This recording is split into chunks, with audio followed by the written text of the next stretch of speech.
आपण मैंने जानी सारे कि आज मु फेणी बनाऊँगी समस्त को लगुव यहाँ बहुत कष्ट हेले वीडियो थरे देखो जापर यहाँ केते सहज। आम प्रथम सीरा बन रखीदेवा हाफ कप चीनी नहीं गोटे कप पानी नहीं फुटेबा किसी समय पर लेंबू चुपुड़ा लेंबू चुपुड़े सीराटा बसबनी जहाँ मैला थी भी बाहरी जीव। आम सीरा ये रेडी हो जाए देखिपे आम ए डो बनवा जहाँपाई मु 2 कप मैदा नहीं 2 कप मैदार 4 चामच घी ने ना तेल भी नहीं पारे। मु 2 चामच घी नहीं 2 चामच तेल नहीं चिमुटे लुण नहीं बेसी नुह पकईकि आम गोलई नवा सबको करवा जमती आम सिंगड़ा करवा टाइम निमिकी करवा टाइम करे सेमती देखिपे मुठा कर धरले पकेले भांगू ना किसी पानी दे अटा चकड़ा परिका चकड़ा टिके टाणे रखी चकड़ा देखिपे मु चकड़ी सारी एवं आम 30 मिनिट पर्यंत आपको रेस्ट करने को छाड़ीदेवा ता भितर आम गोटे बैटर बनवा किसी तेल और मैदा को लेकिन 30 मिनिट पर ये आम डो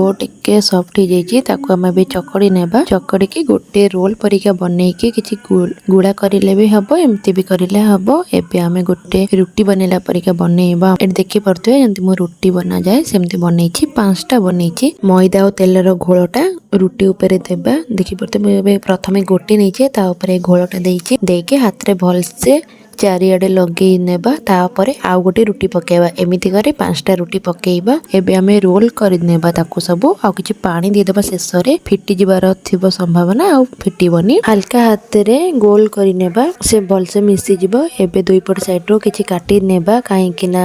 साइज नथिबा सेति पई कि देखि पारुथिबे मो साइज रे काटे नीचे। एबे आमे दुई आंगुट रे प्रेस करबा हल्का भाबे बेली नेबा मझी अंश को बेलिबेनी दुई पट साइड को बेलिबे। एठी मो तेल ताती जाइए पकई नहीं 4टा फेणी तेल बेसी गरम ही नथिबो कि बेसी ठंडा नथिबो आ गैस को सब बड़े मीडियम रे रखी फेणी की छाड़ी फेणी सब छाणीबे। ये मुझे सब फेणी छाणी नहीं एवं आम सीरा पकेबा सीरा 10 मिनिट रखिकी तापर काढ़ी नेबा फेणी हो जाए देखिपे। आपन को जब वीडियो भी लगला ताले प्लीज चैनल को सब्सक्राइब करदेवे। आपण समस्त रथयात्रार अनेक शुभेच्छा शुभकामना रोचे सांग माने नमस्कार।